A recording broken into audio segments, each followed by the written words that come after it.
तो भैया बात करेंगे इस वीडियो में जेडोसेफ CV 100 mg सिरप के बारे में। जानेंगे इसके यूज के बारे में, इसके डोज के बारे में, इसके फायदे के बारे में, कितने बड़े बच्चे में चलती है, डोज क्या होती है, साइड इफेक्ट क्या है। सो वीडियो पूरा देखिएगा, सब कुछ जानेंगे। तो दोस्तों जेडोसेफ एक ब्रांड आता है मैक्लियोर्स कंपनी का। ये करीब 30 ml का मिलता है, करीब 200 रुपये के आसपास आपको ये पड़ जाएगा। लेकिन दोस्तों ये छोटे बच्चों के डॉक्टर के द्वारा प्रिस्क्राइब किया जाता है, छोटे बच्चों में दिया जाता है, तो आपको कभी भी सेल्फ यूज़ नहीं करना है, ध्यान रखिएगा। छोटा बच्चा करीब 2-2.5 साल से बड़े बच्चे में ये चलता है। इसके अंदर दो दवाओं का कॉम्बिनेशन आता है। पहला आता है इसके अंदर सेफोडोक्सिम, दूसरा आता है इसके अंदर क्लेवोलेनिक एसिड। अब ये भाई क्या होते हैं? तो दोनों ही एंटीबायोटिक होते हैं। सेफोडोक्सिम जो होता है ये बैक्टीरिया को मारकर काम करता है, बैक्टीरिया इन्फेक्शन में चलता है, उन बैक्टीरिया के DNA को तोड़ देता है जिससे कि बैक्टीरिया मर जाते हैं। क्लेवोलेनिक एसिड ये बीटा लैक्टामेज ब्लॉकर होता है।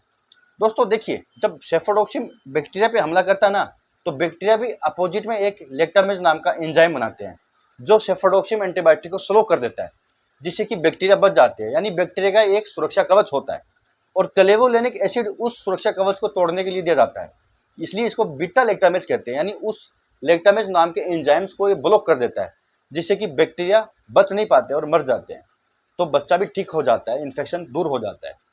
तो क्लेवोलेनिक एसिड कई बार ज़रूरी होता है, तभी ये सेफोडोक्सिम काम कर पाता है, अदरवाइज ये काम नहीं कर पाता, स्लो हो जाता है, इसलिए साथ में देते हैं।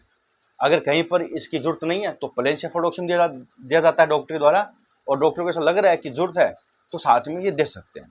अब ये कैसे पता चले भाई देना चाहिए नहीं देना चाहिए? इसलिए कह रहा हूँ डॉक्टरी सलाह से लेना चाहिए, उनको पता चल जाता है, वो डॉक्टर है तो समझते हैं। तो जैसा मैंने कहा ये 2-2.5 साल से बड़े बच्चों में चलता है। तो पहली प्रॉब्लम आती है दोस्तों खांसी जुकाम की प्रॉब्लम।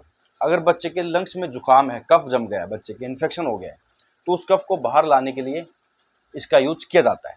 या बच्चे के कोई जुकाम लग गया है, नाक से पानी आ रहा है, छींकें आ रही, बच्चे को स्नीजिंग है, या बच्चे के बुखार आ रहा है, ठीक है, या टाइफाइड बुखार है, या फिर कोई वायरल बुखार है, टूट नहीं रहा है, फ्लू हो गया बच्चे के, उसके कारण बुखार है, टूट नहीं रही बुखार, तो वहाँ पर भी बुखार में दिया जाएगा। दोस्तों देखिए, ये सिर्फ बैक्टीरियल इन्फेक्शन में चलता है। अगर बच्चे के फ्लू है, वायरल है, जिसके कारण बच्चा बीमार हो रहा है, वहाँ ये नहीं चलता, सिर्फ और सिर्फ बैक्टीरियल इन्फेक्शन में चलेगा। हाँ, बुखार अगर बच्चे की आ रही है तो बुखार में आप दे सकते हैं, चाहे वो किसी भी कारणवश आ रही हो। अगर बच्चे की बुखार नहीं टूट रही है तो आप दे सकते हैं, अदरवाइज बाकी सिम्टम में आप नहीं दे सकते। हाँ, बैक्टीरियल इन्फेक्शन के कारण अगर सिम्टम आ रहे हैं, कफ जम रहा है, जुकाम आ रहा है, तो आप दे सकते हैं। इसी तरह से दोस्तों अगर टॉन्सिल प्रॉब्लम है, कोई कान में फोड़ा फुंसी है, बच्चे के कोई कान में पानी चला गया है, मवाद है, पानी आ रहा है, या कोई आंखों में इन्फेक्शन हो गया है, तो उसमें भी आप दे सकते हैं। वो बैक्टीरियल इन्फेक्शन के कारण होना चाहिए। इसी तरह दोस्तों कोई स्किन इन्फेक्शन है बच्चे के, कोई फोड़ा फुंसी है, रेसेज है, खुजली है बच्चे के कोई यूरिन में इन्फेक्शन हो गया है, यूरिन करते समय दर्द कर रहा है बच्चा, बार बार में जा रहा है, कम उतर रहा है, या बच्चे की कोई आंत में इन्फेक्शन हो गया है, तो कई तरह के इन्फेक्शन में दिया जाएगा जो कि बैक्टीरियल इन्फेक्शन के कारण होना चाहिए। तो बात करते हैं भाई डोज क्या होती है इसकी। तो इसकी जो डोज होती है 5 ml सुबह और 5 ml शाम, दिन में 2 बार देनी पड़ती है। करीब 3 से 5 दिन तक चलती है, उसके अंदर अंदर बच्चा ठीक हो जाता है। लेकिन ध्यान रखिएगा, जितना डॉक्टर ने कहा है उतना देना है, उतने दिन देना है। अगर डॉक्टर ने 5 दिन के लिए लिखा है और बच्चा 3 दिन में ठीक हो जाए तो पूरा 5 दिन देना पड़ेगा, क्योंकि वापस इन्फेक्शन आ सकता है, तो इस चीज़ का ध्यान रखिएगा। बात करते हैं साइड इफ़ेक्ट्स।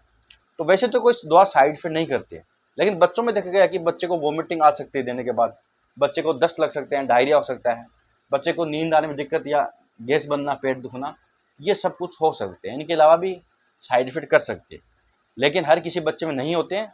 अगर किसी बच्चे को साइड इफेक्ट कर रहे हैं तो डॉक्टर को जरूर बताना है। तो संपूर्ण रिव्यू था जेडोसेफ CV 100 सिरप के बारे में। यहाँ तक वीडियो देखने के लिए बहुत बहुत धन्यवाद।